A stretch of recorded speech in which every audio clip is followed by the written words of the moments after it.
So yeah, thanks so much for coming out. It's so important right now as our government's trying to take us backwards on climate change, cutting our renewable energy target, making us more dependent on fossil fuels, that people are here standing up. Yeah, this day of action's been called because the United Nations is going to be meeting on Monday to discuss what the world is going to do about climate change, and it's time for them to stop talking and actually start acting.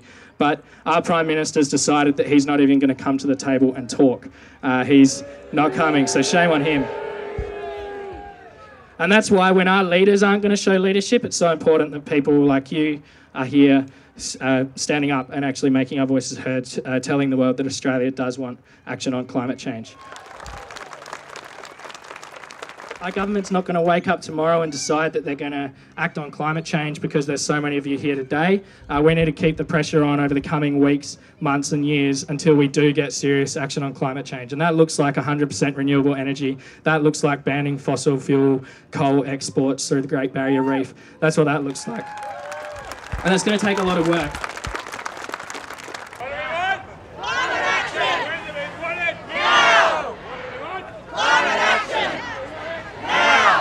Fran Baum's a Distinguished Professor of Public Health and the Director of the Institute of Health, Society and Equity at Flinders, and she's also very, very involved in the People's Health Movement. So welcome, Fran. Great, thanks a lot. Good morning, everybody. I work with the People's Health Movement, a network of global activists. There's thousands of us in 50 countries around the world, and we know that climate change is the biggest threat to health.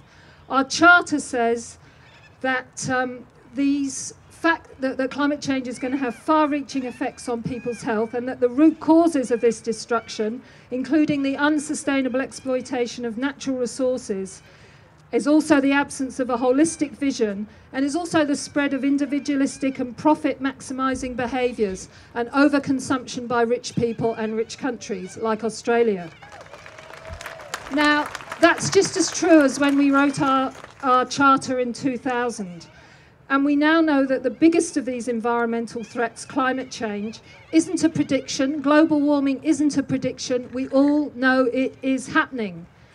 I also note that every major medical journal, the British Medical Journal, the New England Journal of Medicine, the Lancet, have published multiple articles warning of the health effects of climate change. These threats are direct: exposure to thermal extremes, the effects on respiratory systems. We all know about the increasing number of disasters. But there's also a whole lot of indirect effects.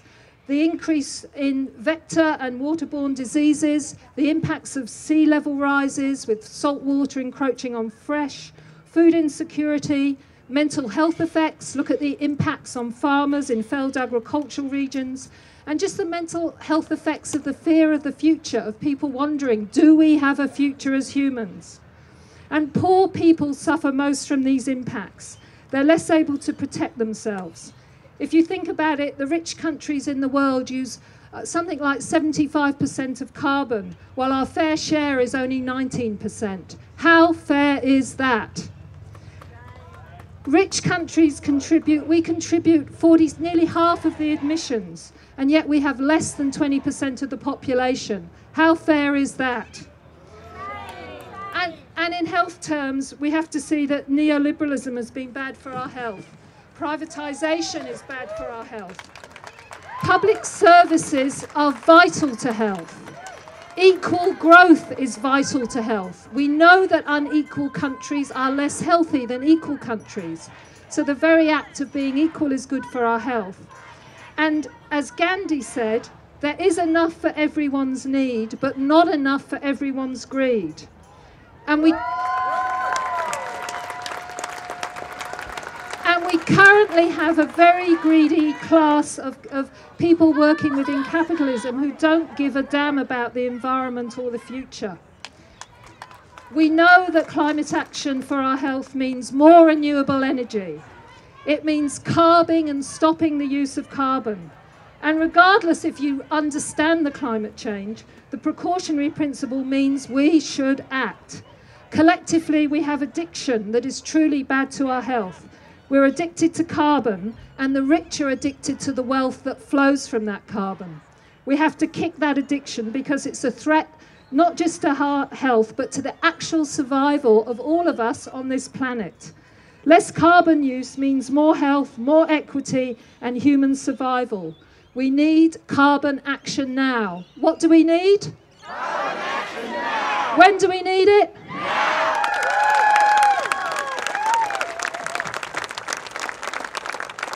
It was suggested that I regale you with horrifying tales of my experiences in a long career as a firey, and how climate change will inevitably increase the threat. I certainly can tell you about catastrophic fires where the radiant heat will kill you at several hundred metres, and fireballs rolling across the land, leaving the soil burning in their wake. I can stand here and tell you about it because, fortunately, I haven't had to witness it myself. I could also tell you that the CSIRO projections are that the combined frequency of days with very high and extreme fire intensity ratings are likely to increase up to 25% by 2020 and 70% by 2050. It's estimated that Australia will require twice as many firefighters by 2030. But what's the point? What would it change?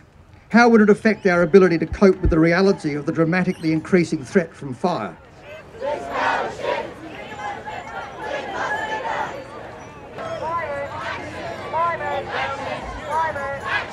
When I say climate, you say action. Climate. Action. Climate. Action. Climate action. When do we want it? Now. When do we want it? Climate action. When do we want it? Now. Hello ladies and gentlemen. My name is Stephanie and I'm 11 years old.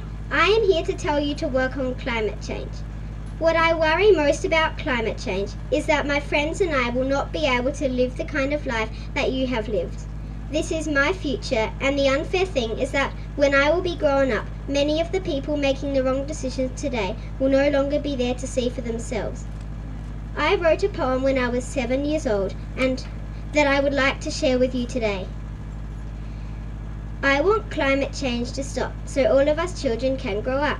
If climate change goes on, our planet will be gone. It's not just about us, you know. Think of animals and trees also.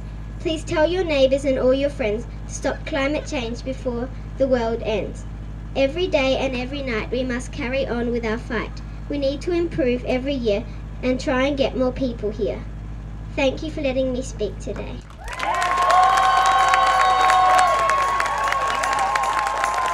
Thank you, Stephanie. One more round of applause.